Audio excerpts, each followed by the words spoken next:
Annihilation of Caste by Dr. B.R. Ambedkar, Part 8.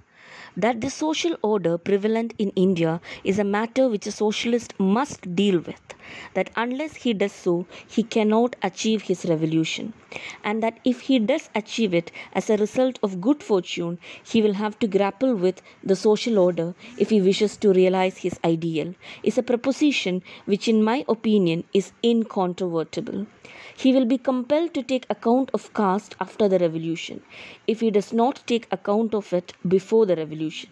This is only another way of saying that, turn in any direction you like, caste is the monster that crosses your path. You cannot have political reform, you cannot have economic reform unless you kill the monster. It is a pity that caste even today has its defenders. The defenses are many. It is defended on the ground that the caste system is but another form or another name for division of labor.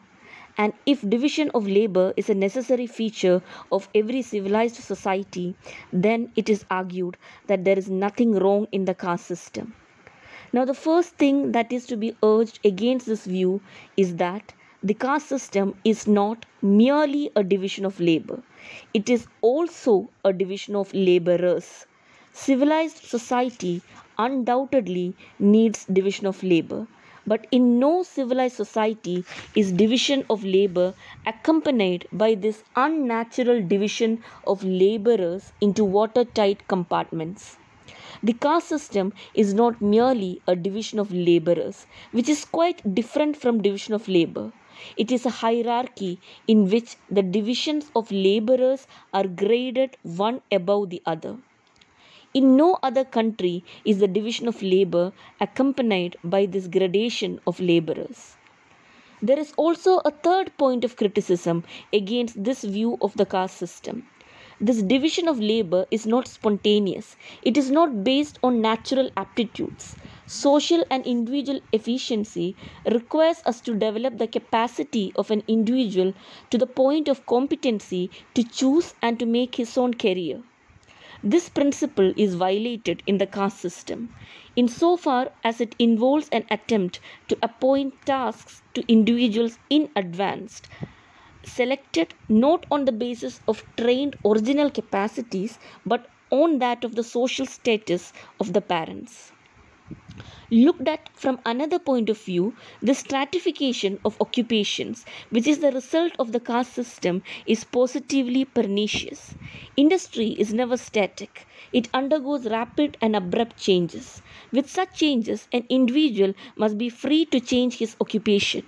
Without such freedom to adjust himself to changing circumstances, it would be impossible for him to gain his livelihood. Now, the caste system will not allow Hindus to take to occupations where they are wanted, if they do not belong to them by heredity. If a Hindu is seen to starve rather than take to a new occupation not assigned to his caste, the reason is to be found in the caste system. By not permitting readjustment of occupations, caste becomes a direct cause of much of the unemployment we see in the country. As a form of division of labor, the caste system suffers from another serious defect. The division of labor brought about by the caste system is not a division based on choice.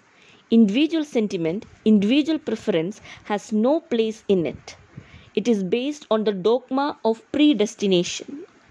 Considerations of social efficiency would compel us to recognize that the greatest evil in the industrial system is not so much poverty and the suffering that it involves, as the fact that so many persons have callings which make no appeal to those who are engaged in them. Such callings constantly provoke one to aversion, ill will, and the desire to evade. There are many occupations in India which, on account of the fact that they are regarded as degraded by the Hindus, provoke those who are engaged in them to aversion.